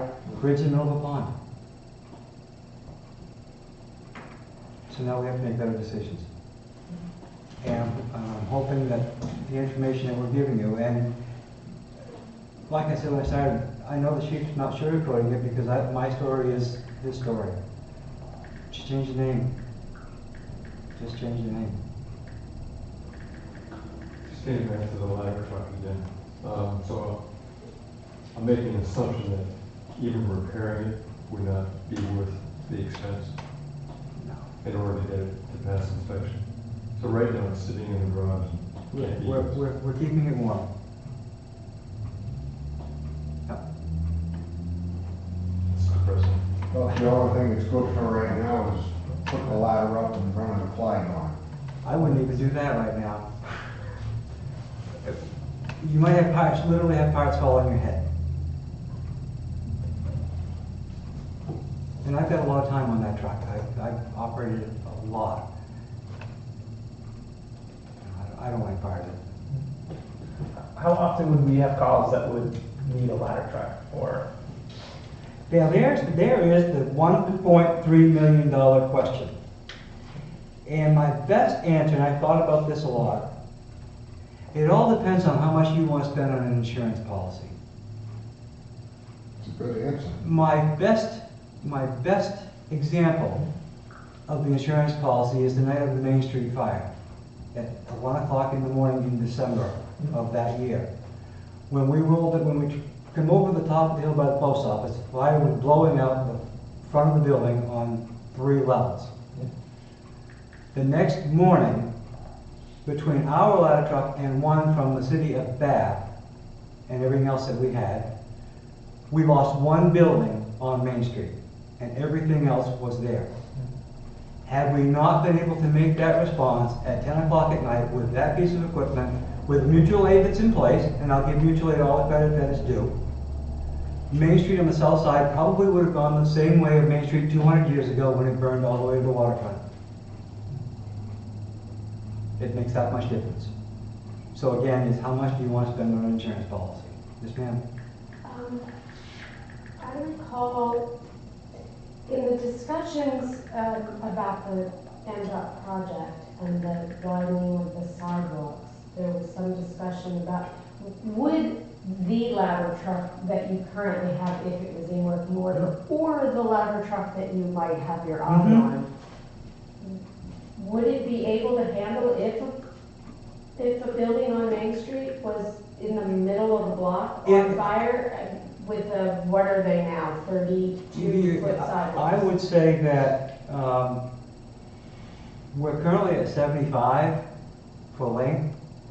That does change the reach considerably. So probably for that situation, a 105 would be the better tool of choice. So you would need a bigger truck than what you would currently have. Yes, and then, so there again, you've got a new problem. It ain't gonna fit. It isn't gonna fit, Okay. all right?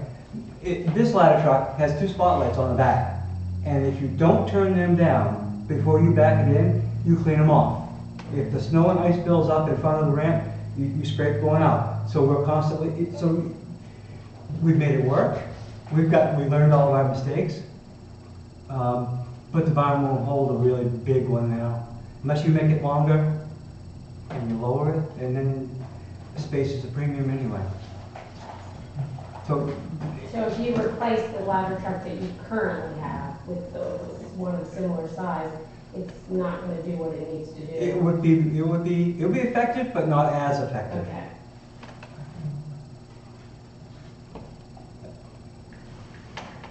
MDOT was saying that can you get down on that sidewalk? They were telling us you could. Yeah. Chain and come along, post up. Yeah, I'd have to go and look. I can't answer the question. I have avoided the downtown like the plague. And I asked that about because of the granite. Yep. Wall, that wall. Forgetting the wall, the posts. The granite bollards, yeah. Bollards.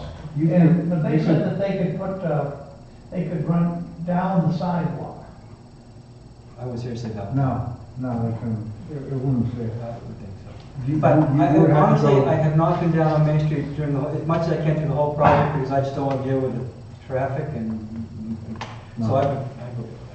I Typically, if you had a massive fire on a 3 or 4 story building, you have to stay a certain distance Just away a from certain the distance building. back, you have to locate on the corner, preferably on the corner of the building, because that's the strongest part during the Right. collapse zone. So all kinds of things to take into consideration. Right. If I've got a building going like that, when I roll in, I'm writing off the first one. I'm going to save the others on the other sides. What I'm saying is though, if it were one of the buildings in the middle of a whole block and you had to get close to the front, how close would you want to get? Because the sidewalk says, as you mentioned, are 32 feet. The best rule of thumb for placement is the height of the building away. So if it's a 40-foot building, you really ought to be back close to 40 feet, so you're outside of the collapse zone. You really didn't, you might have lost 4 or 5 feet with the widening of the sidewalks Yeah. down there as far as with truck placement. Yeah. But you need to try to keep out, especially with brick buildings, keep outside of the collapse zone. Wooden ones will tend to come in on themselves, and brick ones tend to go out. Okay, There's all kinds of yeah. signs. I'm not worried about Pendleton's coming down. If you saw what they put in for a superstructure, you put that thing back together. It's incredible. It's a high-rise inside of steel.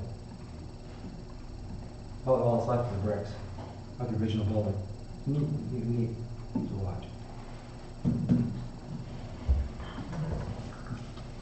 I don't have any more questions. Yeah. Okay, thank you very much. It was very enlightening Thank you. to hear All of you. both of them. Absolutely. Yeah. All right, I'm not gonna see my paintbrush is wet. Oh, there you go. Thank you very much. Thank you. Thank you. Thank you very much. I just want to go on record and say that, yeah, they answered a lot of questions and put a lot of insight to what we really should be looking at when it comes to budget season, because both those departments are really struggling and hurting financially, you know. and The town really needs to choose what direction we're gonna go. I have a question, since this is my first meeting, in terms of process. They presented us their overall case, if you will, without numbers or anything, or proposals. So what's the next step with regard to their? The next step for them is they're gonna end up meeting with their the town manager. And then the town manager submits a budget that is to the selectmen as well as us. So they'll present numbers To them, yeah, and work together to come up with a budget to present to. But sometimes every year it can be a little different depending on the select board who's sitting up there. They may, but at some point, they probably will appear before the select board and the board can ask questions. So when, And the board will make the recommendation. They take the town manager's recommendation and what they're asking for, they play with it, and then they will give us their recommendation, and we decide by ourselves, well, we can have people in again, whether we support it or not. And like last year, they sent the town manager back to reduce it. 2% was it? they mean the select board. Select board sent the town manager came with his recommendations after dealing with them, and they sent it back to lower. And a lot of that is what they're talking about would be in the capital expenses. There's a different budget for that. So it looks like we'll have a significant amount of items in the capital expense. And in the past, they've used a lot of that money to offset taxes.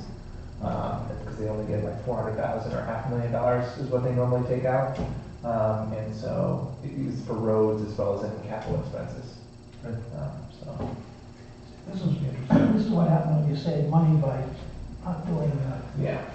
not doing repairs, you Not keeping know, up with preventive it. maintenance and things like that. Can you give us a little bit of, again, being new to the No, board, yes. can you give us a little bit more background on the timing of this whole process and when we need to get things done? And also, do we have an opportunity to see what the detail of last year's budget by department, or is that available? Yes. That is.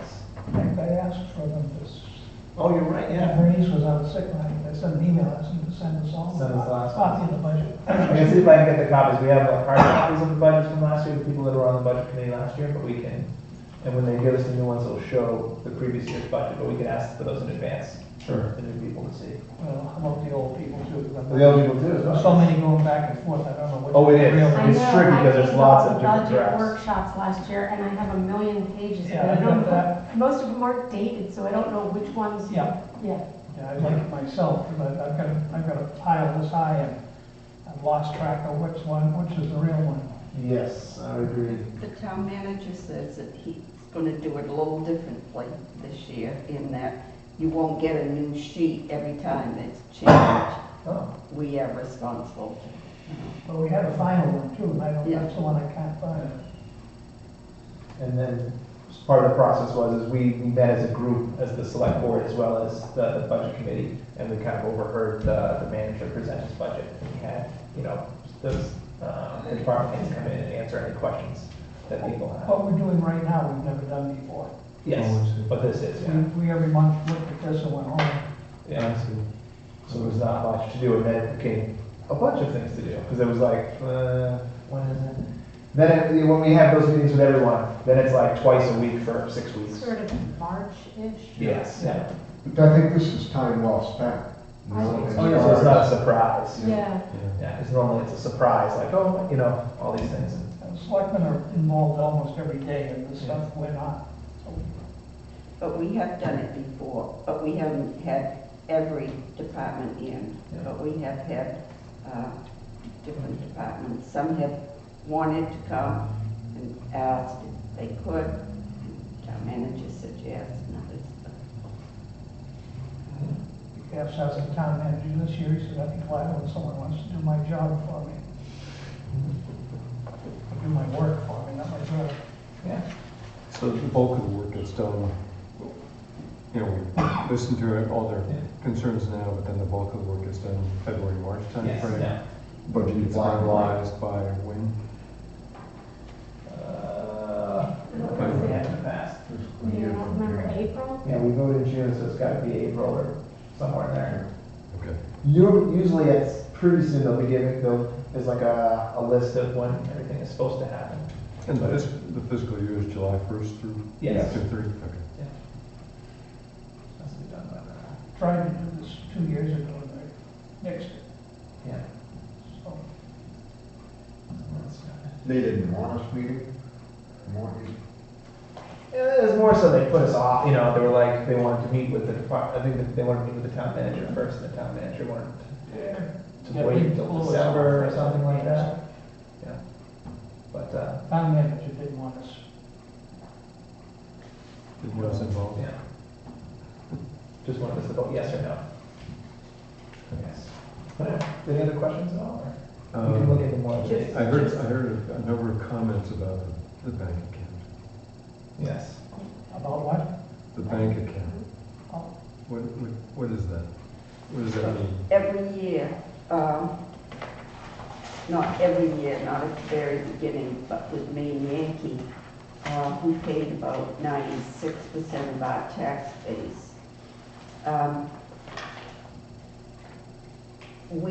The town would have articles on the annual meeting to put away money in the furnace account, the name it roof account, and so we had all of these accounts, and they have been sitting in the bank, and not until just a few years ago did we have a policy where we had an investment policy. The selectmen kind of did it on their own, but now we have a policy, and I thought it was about 15 million. I don't know. I don't, okay, so this is an old one. This is from March of this year. About 11 million? Yeah. That's for this account, and then this Oh. account is another Cemetery 3.5. Oh, I see. Right. And there's an investment committee that oversees it. And we use those funds to, That's our capital expense. that's the capital expense. And roads, And roads. Yeah. Okay. I think they say and offsetting taxes. their Yeah. policy is if they can take 3.5%, 4% out of the interest that has been gained and spend that, I see, yeah. enough more, hopefully. I believe for a long time it was for capital expenditures, but now it's been lowering taxes too. Yeah. A couple Not of years lower, ago, they keeping took $1 them million higher. out because taxes would have been so high, Yeah. so. So the, so the income is available to, Some, without digging into the principal, the income is available to offset some of the yeah, taxes. Okay. Digging into the principal, haven't they, Judy? they did, a few years back, $1 million. Yeah, Yes. it was the year that the taxes would have gone up 22%, Well, I they- believe. Yeah. That's what I'm gonna suggest, is that we take $1 million out to throw at the wastewater treatment plant. But that's capital improvement. It is, but it's, I mean, it needs to be done rather than, Right, but that's about a- using it how for about the a money bond for what issue? its purpose is. well, that I'm sure will be discussed. There've been all kinds of different scenarios of let's borrow our own money and pay it back with interest, let's, you know, so there are all kinds of, If you take it out of the capital account, we won't be putting it back. It's the problem. That gets smaller and smaller, and the income becomes less and less. Decided it would be better to get a bond issue rather than take that money. Like I went to buy a car for my wife, and it was cheaper for me to take a car loan than it was to take money out of savings.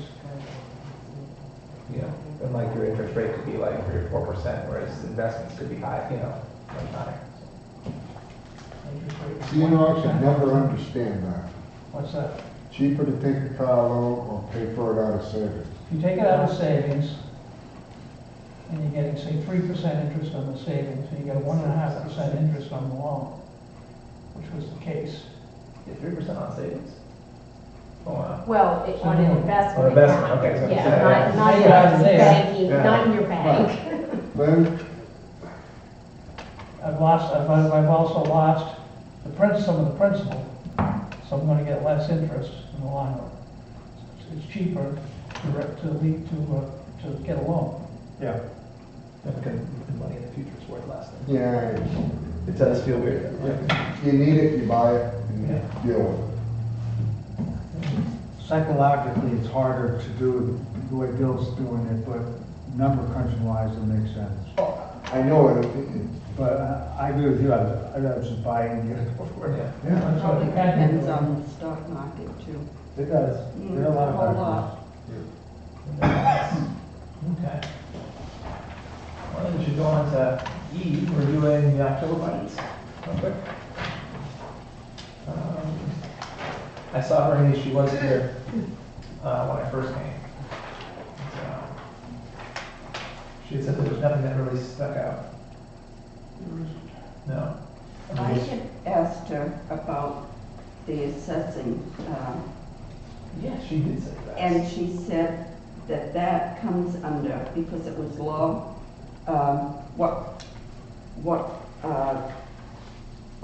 they started with paying. Anyway, I had asked her about it, and she said that is under, Contracted services. yes, contracted services, and this doesn't pay for the labor, it Yeah. pays for the, Like stamps, mailings, and Yeah. things like that, that's what she mentioned, yeah. And she just said, you know, the Lincoln County tax is 100%, because it's in one payment, and some in the, same with the tip, and then some things are 2 payments, so it's showing it, because it's 33% throughout the year. So there's some seasonality in this as well? Yes, like for instance, you have celebrations, it's at 68%, that's the 4th of July. Yeah. On the income, you get taxes at 95.90%, because that's paid at the beginning of the year. Well, no, it's not, so. Anyone know why debt service is, over 47%? I mean, I would have thought that something like that was pretty standard, throughout the year. depends on when they paid it. Yeah. Different But you would think bonds it are would be different, paid. yeah. like monthly or something.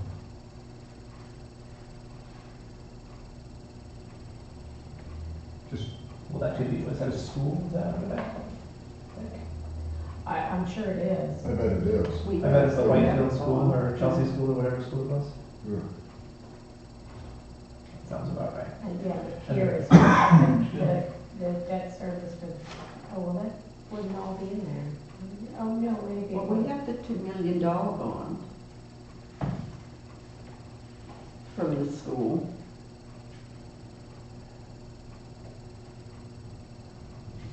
But that would be under debt service, right? Yeah, isn't that what you're talking about? Yeah. Mhm. and then municipal insurance seems to be above the 33% as well. Coming from a planning and development background, what does that mean? This number of 28,000 that's not been used? That's the, That's, Bill's got that, the Lincoln County person. that's the Lincoln, we contracted with Lincoln County to provide a planner, Oh. 10 hours a week for the historical commission and the planning, planning board. Yeah. And then, as soon as it passed, the two people that did planning for the county resigned and moved on. And they just filled it a little while ago. Okay. So nothing's been spent yet. And someone like Mary Ellen Barnes, where does she fit in with this? She kind of oversees the planning person. But we don't pay the county for her service. That's the 28, not Mary Ellen's, no. Okay. The planner, they would submit a bill to us and we would pay that. And the good thing about it is we're paying a flat amount, not putting money in for pensions, benefits, et cetera. Right. Just a consulting number. It's a contracted fee. Pardon? It's like a contracted fee. Yeah. You don't have anything else attached to it. Yeah. Unfortunately, the timing was bad, with 2 people leaving.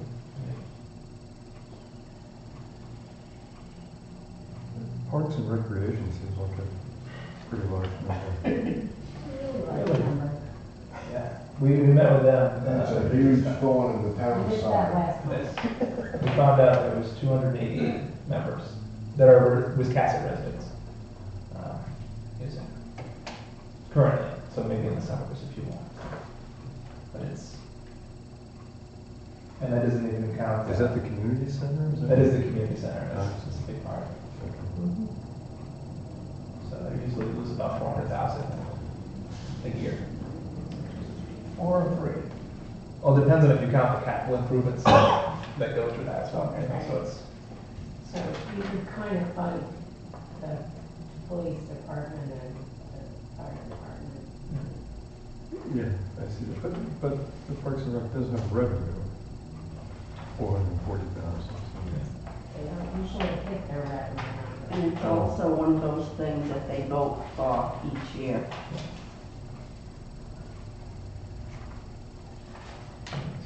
Hmm. The select few that come out and vote to support it, but the people that can't afford it pay for it year round. Yeah.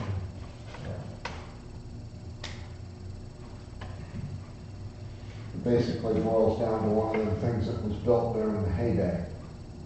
Like it opened, like when it closed, I think. No, Pretty sure it closed, it right? actually wasn't, it was voted on the year before. But we kind of knew what was happening with Maine Yankee, Yeah. so you can't, that wasn't really the heyday, real heyday. But population-wise within the town, there was still a lot more people here and a lot more people coming in to support it. Maybe it'd be okay. Wiscasset is basically turned into a retirement community. There's not many people here with kids and, Well, that's a problem, a lot of places. oh, throughout the state.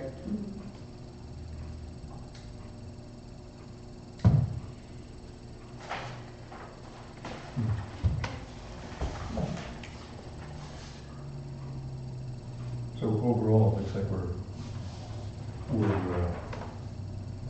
over budget by about 3% on the expenses. It appears that way just because of A lot of the things are one-time payments Yeah, for the whole year. okay, so we would expect that to go down then, Yeah. like in the next quarter or so.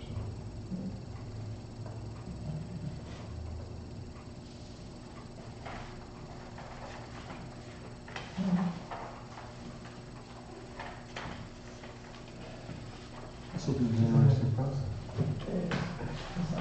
In the past, we've had the pleasure of having the town treasurer come in and then explain, go over things. It's been very helpful. Yeah. And I think he has to ask us to come. I believe that's correct. Yeah. So that's something we could ask We could ask if.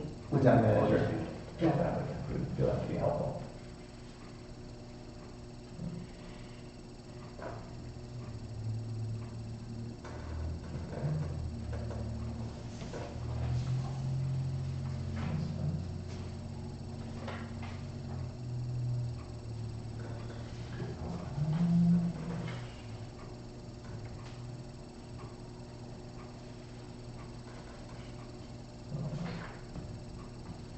Like, would you like me to ask to see if Bernice can come?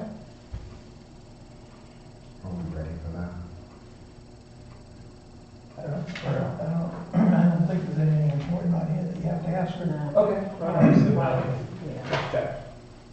Well, I had asked her about the revenue from the Providence and the big ship that was in, the fees that came in from there being Yeah. the waterfront.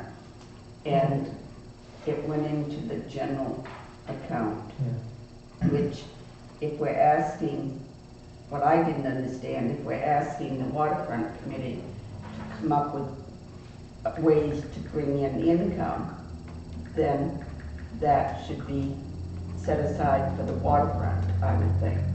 That makes sense. But doesn't it all, basically, it all ends up in the general fund anyways, because everything is dispersed through the general fund. Well, In a sense, I mean, yes and no, yeah.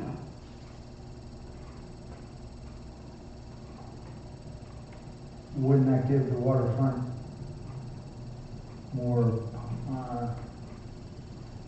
bigger budget and more, money to spend to create more money? One would think, are you saying that you've got to spend money to make money? It would give them, Yeah. it would give them more revenue to offset their Their budget, expenses, yeah. their expenses, yeah. And they're looking And at- to make money, I I'm mean, looking at tying the two piers together with a walkway. Oh, I know that. And then the island would come under that too, I assume, right? well, We're talking about, not by the water, what is it, White's Island? White's Island. Yeah, they're talking But about to get, yeah, redoing well, the bridge to that. well, Ben was the other night, when Yeah. the slips were brought up as an opportunity to make income.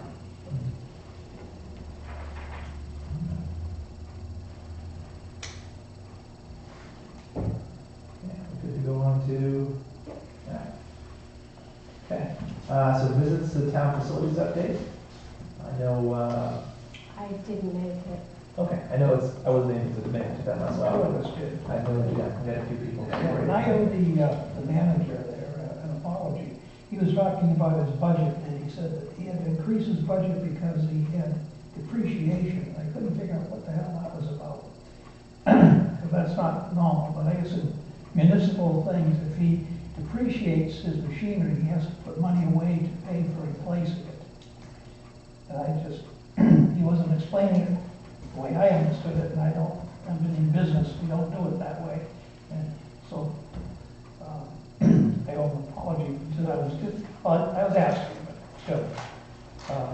So we visited it, and it's the same story as these two guys, we let things go to hell. And we've got this EPA, state EPA or federal or what, Yes. both on us to make repairs, and they've been kind of generous with us knowing our financial position.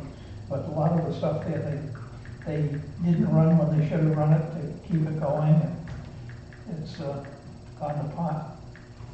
And it was cold and wet that day. It was Halloween, wasn't it? But he also said the facility needs, he said he was losing one employee. He already did. Transferring out. And replace that, and I was not clear if he meant he needed another one also. I'm not sure. Because that has been an issue about maintenance. He is leaving. Pardon? The superintendent down there is leaving. Yes. In January. Dave Gagnon just left there. He actually went to the transfer station and replaced me. So they're gonna need to fill Dave's job down there and the superintendent's job the first of the year. But what I was saying was I wasn't sure that in addition to that, did he needs another one, which was my question to him. I think he'd like to have another one. Yeah. And again, it's that maintenance issue. Yeah, he Yes. says he currently has 4 people working there, I guess. I don't know what the, but, There was 4 people working there, yeah. him and 3 employees. Yeah. And he mentioned that their line's broken, that near the nuclear power plant, they were in that area, the exact street was, that their the pumping station just keeps getting water in it, that there's a line broken where there's water entering into the system. And screwing things up. I guess that's a technical term.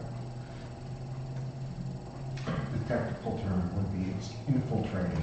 Yeah, thank you. But I guess the plant only operates at 30% capacity. Right, And, which is why it runs at a deficit. yeah. Their concern is sea level. He said they need about $20,000 to complete a study about moving the facility someplace else. He needs new generators. He's getting quotes for new generators for the pump station. Generators, several pump stations, yeah. One on Bath Road down here, most important one. He said he needs about $18,000 for an aeration system. I don't know what technical needs there, but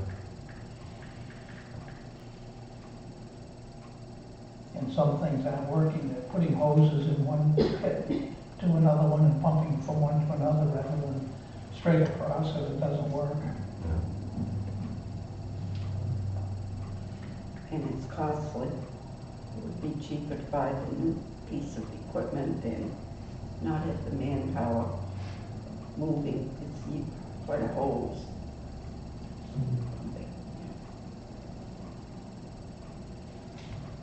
But, well, the big piece of it is it's if they overbuilt it, expecting more people coming to town and getting less people. So you get 30% capacity. Yeah, but the problem is not that. The problem is the maintenance wasn't done and they couldn't operate successfully for a very long while. Had more capacity. Excuse me. So basically, they're talking about a whole new facility. yes. Well, they need to move that facility someplace else. Or a smaller one, and a smaller. And that was my smaller next facility. question, it would be a smaller facility Yeah. because they only run at 30%? And there's a lot of pipes that have to be repaired I would and imagine. stuff. He was talking about one, and I said, yeah, where I live, they had an old part of town, they had a truck. First they came through with cameras looking for stuff, and they put that truck go down, and it had an extruder on it, and extruded plastic down into the pipe. Lining it. Right, yeah, lined the pipe, Plastic so lining. they didn't have to fix the cracks and dig it up. And I don't know how they punched the holes out of the houses, but they did all of that stuff, they did on my street. And like every community, someone said in the nation, the systems are old, the pipes are old. And Bill, I don't know if you caught this, but he mentioned something about, I think he's being charged $61,000 for the manholes on Route 1. Yeah, I know, That the first time they mentioned it, it was 34. 34,000. Well, that And was- then the last select board meeting, I think, I noticed there are actually two There were separate. two yes. separate ones. One had to do with the downtown project. It's raising, when they raise the level of the street, they have to raise the manhole covers up, Right. which they didn't do on Federal Street when they did that. They got and now on Main Street, it's the same thing. I guess Marion would sign some contract with them that the town would pay for, at least that one, I don't know about the others. And John's got them to, both of them to extend them a year beyond what they want to charge us. Extend the payments out, yeah.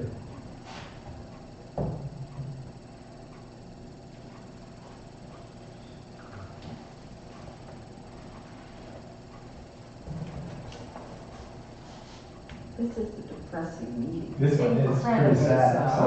so. Well, it's- I know, this is my first meeting and I can't wait to come back. Oh, I know. There's a lot of areas we can focus on, that's It's good. pretty sobering. Yeah, it is, it's. Sobering. There was a capital improvement Bring plan. drinks next time. Of course, I knew a lot of this anyway. Yeah.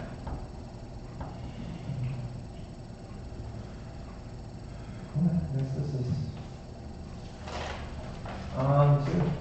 To the next, do we want to talk about the pier stuff at all? I know you said that they're gonna, those who visit the pier. Yeah, the piers, there was they want to take an inventory of the condition of the board, how many boards, planks, and they're pretty thick ones to be repaired. They also have to get someone underneath to work. And that's where the expense comes in. See what's being done under there. I know the story on the bridge here, the original bridge, I guess the sea worms ate it up. And so that's when they coated it and put it in, and they ate the inside of it up, and now we got cement. So I imagine with these, some of these piers, the newer ones, they're treated wood, but some of the stuff might not be. So they've got to get underneath to look at it. I think you have to get someone like Proc or something like that to investigate it. One of the positive things that I thought came out of that walk around the waterfront was by different, there were budget committee people and select board and other members of the public, and was that everyone seemed to be in agreement, I guess I would say almost everyone, that it's a gem and it's underused and we need to develop it. And there And straighten it lies out, it's a the mess. rub. It's just jumbled in there. It's got to be lined up properly. But, so that to me was encouraging. Nobody said, oh, we can't afford it. It was, oh, we need to do this. So, working on that. And also, they've been looking at running a boardwalk, we'll call it, over to the other pier.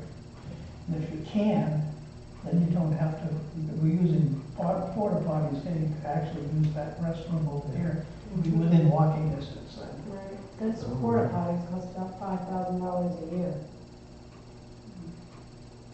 Which is much less than the 40 grand for the bathrooms to be built there plus maintenance. You could even do away with in the same building with the bathrooms down there is the office. You could convert that into more bathroom. And I heard there was some discussion about, They were talking about building bathrooms Slips or on the something. pier where the Sprague's lobster is and stuff. Tremendous cost plus pumping and everything else. And you've already got one down there, but to get to it, you gotta go up to Sarah's and walk around and down. The slits were presented by the waterfront committee the other night, it's a Oh, board okay. meeting. I think I read it in And, the paper. yeah. And initially, well, I think it received the majority of the votes to, the nod for the, Richard Forrest to go ahead and investigate and see how much it would cost for a study to do the slits and, Mhm. To study what, repairing it? no, having, Developing. developing. So Oh. they have, The boardwalk? and everyone, No, I like road think, slips. Slips. Oh, Had- slips. had slips. was in favor of it, except Ben Rhines, who thought first we should get the walking bridge over to White's Island. I've seen the bridge go between the two Yeah. piers. Yeah. Oh, yeah. And you got enough buoys out there to tie up to, That bridge over White Island is gonna be close to $1 million. to go to an island, An island that's not developed yet, and see birds. I Well, think, it's, it's a great spot, but it's not gonna create revenue right off, and I would say priority would be the Slips slits. slips would bring revenue. It's a nice safe spot. Well, we've still been waiting about a year for the waterfront committee to propose new rental rates for pier vendors. That was supposed to happen with this past season, and it didn't. And from some of theirs, from minutes somewhere, I remember seeing that they said they would have something for the select board by November. I thought they They presented did, they the, presented. No, what happened at that meeting, it was on the agenda. It said review peer policies. Yes. In the supporting documents, they had the existing policies with the existing fees. And at that meeting, there was no discussion. They said, well, we're working on that, and then they moved on to the next topic. So there was no discussion on either the policies or the fees. my understanding is it had at some point been presented or given to the town manager. It has whether- not. Whether it was Marion or not, but it has been, with my understanding. It has not. It Well- was two meetings ago, it was on the select board's agenda. And if they've got to get it going before they set up. Right, and that's what the select board had said, we don't want them sending out applications again. That was the reason that it didn't happen last year, because they sent the applications out, people filled them out and sent them back in with their checks. So the town felt that it was a little bit awkward to say, well, send us more money. So,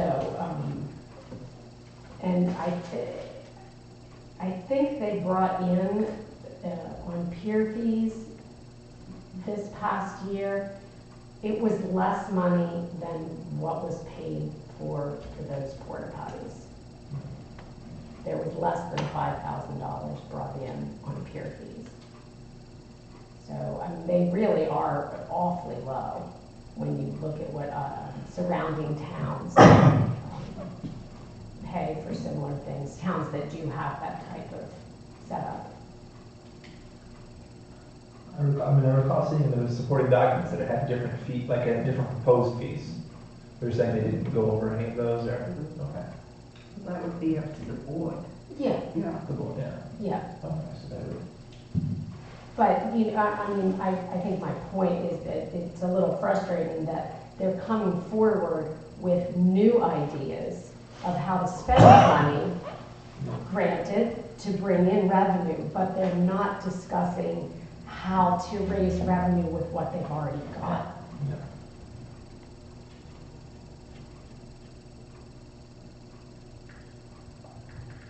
We'll get a lot of buoys out there they can tie up to without building a pier.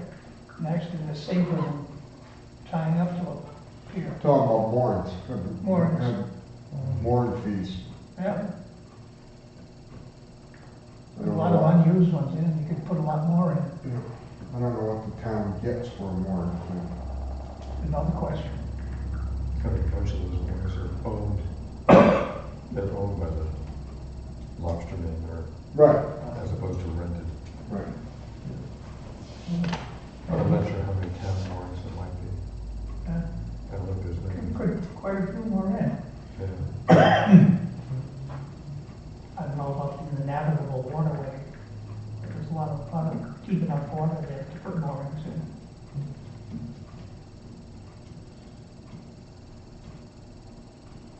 Oh, yeah, we're good there. Next up, we have, I want to put next budget meeting time. David has got to, Oh, can we back up a minute? sorry, whoops, I missed the other potential revenue possibilities. I have an update on the old ones.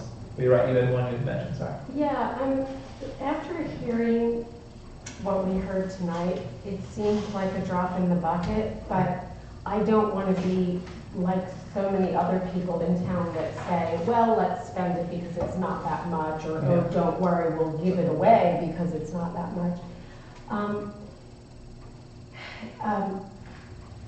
There are places that we can raise money. There were about 20 new businesses that opened in town this year. And this is the first town I've ever lived in where you have to get a business license, but there's no fee for it.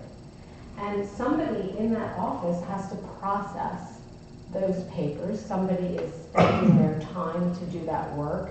In a few cases this year, code enforcement had to go out and tell people, oh, you opened your business, but you didn't apply for a license. So it seems like a nominal fee would not be out of 10 line. years ago, it cost $35 for a secretary to type up a letter.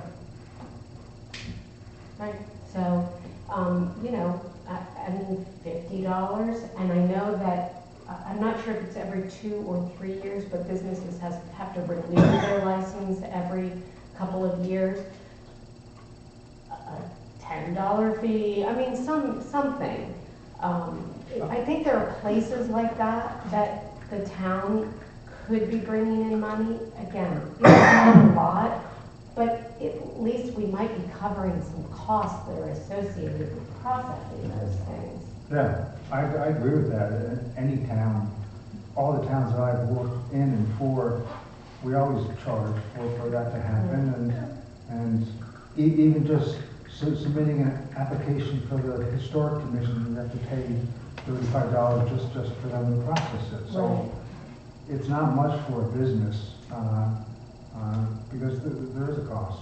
Mm-hmm. And I would, if I were coming to town, opening a business, paying $100 for a license is a drop in the bucket. Right, cost associated. You're not with gonna doing scare business. a business away because of that. And it's not a lot, but it's still something. Right, and the way that business license ordinance is set up, or application, I'm not sure, there are fees for temporary business licenses, but to my knowledge, those aren't even being charged. It seems, and I could be wrong, but like when the food trucks come for, yeah, the art walks, it's a $25 fee, you know, the temporary business license. So again, it's not a big deal, but why have a fee if you're not going to charge it?